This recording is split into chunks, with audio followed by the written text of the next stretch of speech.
Dice la Escritura que tenía un espíritu de enfermedad. Y dice que el espíritu la hacía andar encorvada.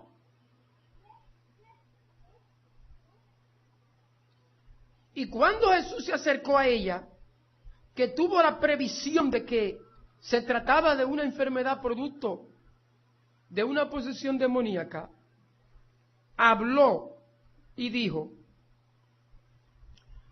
mujer, eres libre de tu enfermedad. Habló. Cuando el Señor habló, el espíritu de enfermedad, entonces salió de la mujer. Pero la mujer quedó enferma, porque el espíritu había provocado la enfermedad, activando elementos físicos. Salió el espíritu, pero quedó enferma. Entonces el Señor Jesús se acercó a ella, puso las manos, y entonces ella se enderezó. De modo que ahí vemos dos acciones diferentes. Una, echar fuera el demonio; otra, orar para que la mujer sea sana, pasar una unción de sanidad sobre ella.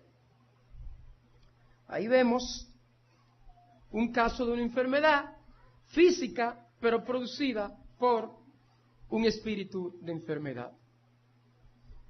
Dice la Escritura que el Señor tenía autoridad y tiene autoridad sobre las enfermedades, pero también dice que ha delegado esa autoridad a nosotros, sus hijos. Lucas capítulo 4 y versículo 40 dice: al ponerse el sol, todos los que tenían enfermos de diversas enfermedades los traían a él, y él, poniendo las manos sobre cada uno de ellos, los sanaba.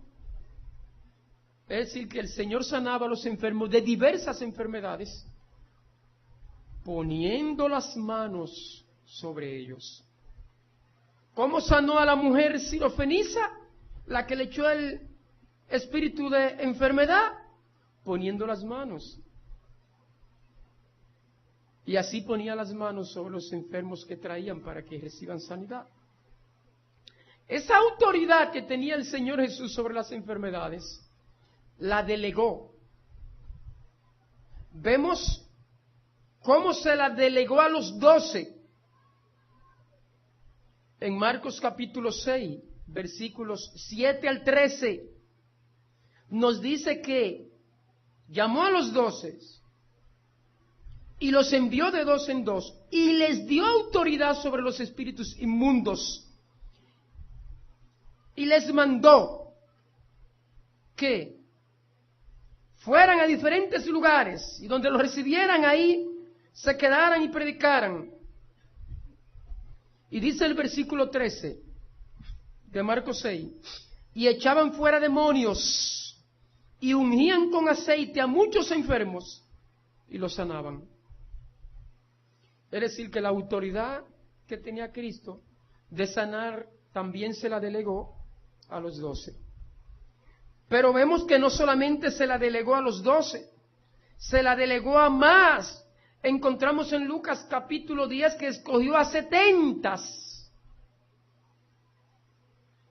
Y a ellos le dijo: vayan a toda ciudad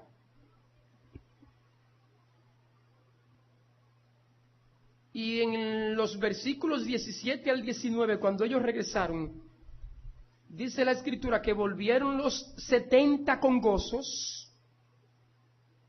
Volvieron los 70 con gozos, diciendo: Señor, aún los demonios se nos sujetan en tu nombre. Y les dijo: yo veía a Satanás caer del cielo como un rayo. He aquí os doy potestad de hollar serpientes y escorpiones, y sobre toda fuerza del enemigo, y nada os dañará. Es decir, que esa autoridad el Señor no solamente se la delegó a los 12, sino también vemos que escogió a 70, y más aún se la delegó a todos los creyentes. Marcos 16, 17 y 18.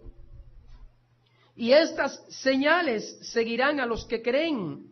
En mi nombre echarán fuera demonios, hablarán nuevas lenguas, tomarán en las manos serpientes, y si bebieren cosa mortífera, no les haría daño. Sobre los enfermos pondrán sus manos y sanarán. Algunos no quieren reconocer estos versículos como originales, pero lo que dicen estos versículos lo vemos manifiestos en toda la vida y el desarrollo de la iglesia en el libro de los Hechos y más allá. Por eso Juan capítulo 14 y versículo 12, que si nadie se atreve a decir que no es original,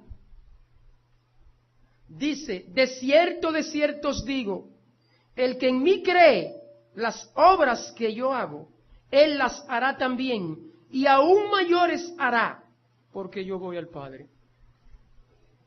Así que nosotros tenemos autoridad delegada del Señor para orar por los enfermos y que sanen, y para reprender el demonio. Pero, una cosa es nosotros tener la autoridad delegada por Dios para hacer eso, y otra cosa es nosotros utilizar, manipular ese poder y esa autoridad para nosotros presentar nuestras enseñanzas como verdadera y presentar nuestra vida como verdadera. Porque ¿cuántos no están realizando mayores milagros de sanidad y no son creyentes? Eso es para beneficio del pueblo de Dios. Eso es un don que Dios da para la sanidad de la iglesia. Eso es por la misericordia que Dios tiene de la humanidad para paliar un poco el dolor. Pero no es que vamos a utilizar eso como un método para decir que se tiene que operar en todo tiempo y 100%, y para nosotros señalar que esa es la señal, el rostro y el poder de la verdad. Fíjense que el método que el Señor enseña es echar fuera demonios, poner las manos sobre los enfermos, sanen, pero vayan y no se lo digan a nadie. Eso no es lo que importa. Fíjese que en una ocasión Pablo andaba predicando el evangelio y sanando a los enfermos, haciendo milagros. ¿Y qué hizo? Eran los demonios. Había un demonio que estaba dominando ese sector y que usaba a una jovencita para hablar. Y el papá estaba contento porque todo el mundo iba a consultar y eso le dejaba dinero y finanzas. ¿Y qué dijo el demonio? Iba detrás de Pablo diciendo: es un hombre de Dios.